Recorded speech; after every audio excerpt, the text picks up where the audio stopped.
నమస్తే ఫ్రెండ్స్. నేను మీ Sravani. Welcome back to Sravani's kitchen.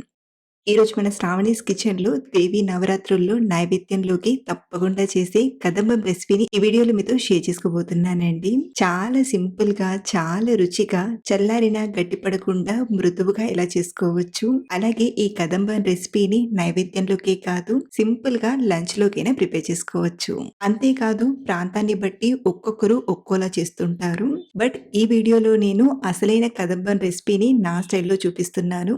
మీరు కూడా ఈసారి చేసేటప్పుడు ఇలా ట్రై చేయండి. మీరు కూడా చాలా బాగా ఎంజాయ్ చేస్తారు.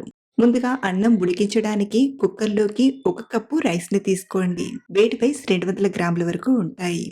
ఇదే కప్పు కొలతతో అరకప్పు పెసరపప్పుని, మరో అరకప్పు కందిపప్పుని తీసుకోండి. సో, ఇలా తీసుకున్న బియ్యం పప్పుని ఒక 2, 3 సార్లు బాగా కడిగి తీసుకోండి. ఇలా కడిగాక మనం తీసుకున్న కప్పు కొలతతోని ఒక 4 కప్పుల నీళ్ళని తీసుకోండి. ఈ క్వాంటిటీ వాటర్ ఉడికించడానికి కరెక్ట్‌గా సరిపోతాయి. ఇప్పుడు వీటిని వెంటనే ఉడికించొచ్చు. లేకపోతే ఒక 10, 15 నిమిషాలు నానబెట్టి ఉడికించామంటే కందిపప్పు, పెసరపప్పు చక్కగా ఉడుకుతాయి. కాబట్టి ఇక్కడ నేను ఒక 10 నిమిషాల తర్వాత వీటిని ఉడికిస్తున్నాను. అలాగే ఒక పెద్ద నిమ్మకాయ సైజంత చింతపండుని తీసుకొని ముందుగా ఒకసారి బాగా కడిగి నానబెట్టండి. మిగతావి రెడీ అయ్యేసరికి చింతపండు కూడా చక్కగా నానిపోతుంది. 4 విజిల్స్ తర్వాత విజిల్‌లోని గాలంతా పోయాక చూపిస్తున్నాను. అన్నం మంచిగా ఉడికింది. ఇలా ఉడికించిన అన్నాన్ని రెడీగా పక్కనుంచుకోండి. అలాగే కూరగాయ ముక్కలన్నీ ఇలా కట్ చేసి తీసుకోండి. ఈ కదంబంలో తీపి గుమ్మడనేది కంపల్సరీగా ఉండాలి. మిగతావి మనకు అందుబాటులో ఉన్నవైనా వాడుకోవచ్చు. మిగతా వచ్చేసి క్యారెట్, టమాటా, ఆలు, అరటికాయ, దోసకాయ ముక్కలు, పసుపు దోసకాయ తీసుకోవాలి. అలాగే బెండకాయ ముక్కలు. మీరింకా ఇందులో మునక్కాడ, బఠానీ, సోరకాయ, వంకాయ వంటివైనా తీసుకోవచ్చు. సో, ఇలా తీసుకున్న కూరగాయ ముక్కల్ని మనం ఎందులో అయితే కదంబం ఉడికించి తీసుకుంటామో ఆ గిన్నెలోకి తీసుకోండి. ఇప్పుడు ఇందులోకి ఒక 4 కప్పుల నీళ్ళని తీసుకోండి. అంటే ఒక 800 ఎంఎల్ వరకు నీళ్ళని తీసుకోండి. ఇందులోనే కొంచెం కరివేపాకుని, అలాగే పావు టీ స్పూన్ పసుపుని, అలాగే కొంచెం ఉప్పుని తీసుకొని ఈ కూరగాయ ముక్కల్ని ఉడికించండి.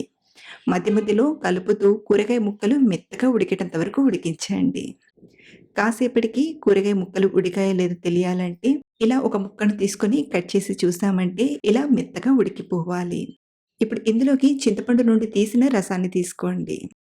ఇందులోనే ఒక 2 టీ స్పూన్ల కారం తీసుకోండి. కొన్ని ప్లేసెస్‌లో కారానికి బదులుగా మిరియాల పొడిని వాడతారు.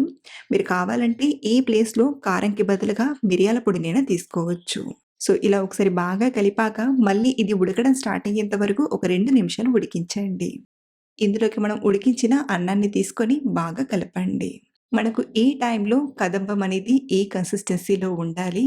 మీకు గట్టిగా అనిపిస్తే మనం రైస్ తీసుకునే టైంలోనే కొంచెం వేడి నీళ్ళని వేసి కన్సిస్టెన్సీని అడ్జస్ట్ చేసుకోవచ్చు. ఇలా అంతా కలిసేలా కలిపాక ఇప్పుడు ఇందులోకి రుచికి సరిపడా ఉప్పుని తీసుకోండి. ముందుగా కూరగాయ ముక్కల్లో కొంచెం వేసాం కదా! అది చూసుకొని తీసుకోండి. అలాగే ఒక టేబుల్ స్పూన్ సాంబార్ మసాలా పొడిని తీసుకోండి. ఇక్కడ నేను ఇంట్లో తయారు చేసింది తీసుకుంటున్నాను. మీరు కావాలంటే కొన్న సాంబార్ మసాలా పొడినైనా వాడుకోవచ్చు.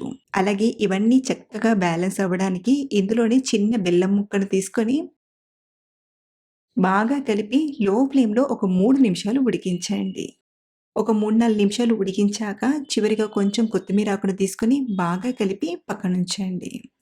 ఇప్పుడు ఇందులోకి పోపు కోసం ఒక 2 టేబుల్ స్పూన్ల నూనెని తీసుకొని, ఒక టీ స్పూన్ జీలకర్ర, ఒక టీ స్పూన్ ఆవాలు, పావు టీ స్పూన్ ఇంగువ, ఒక 3, 4 ఎండుమిరపకాయ ముక్కల్ని, అలాగే కరివేపాకుని తీసుకొని పోపుని బాగా ఫ్రై చేసి కదంబంలోకి తీసుకోండి. ఇప్పుడు ఒకసారి కలిపామంటే కమ్మగా గుమగుమలాడే ప్రసాదం కదంబం తయారైపోయింది. ఇలా మనం ప్రసాదం కోసమే కాదు, ఎప్పుడు తినాలంటే అప్పుడు గుడిలో పెట్టే సాంబార్ రైస్‌ని ఇంట్లోనే చేసుకోవచ్చు. మెయిన్‌గా ఇందులో వెల్లుల్లి, ఉల్లి వాడరు. అది వేయకుండా ఇంట్లో ఉన్న వాటితో చాలా ఈజీగా చేసుకోవచ్చు. అలాగే మీరు ట్రై చేశాక మీకెలా వచ్చిందో కింద కామెంట్‌లో చెప్పడం మర్చిపోవద్దు. మరిన్ని టేస్టీ అండ్ సింపుల్ రెసిపీస్ కోసం మన ఛానెల్‌ని ఫాలో అవ్వండి. Thank you for watching.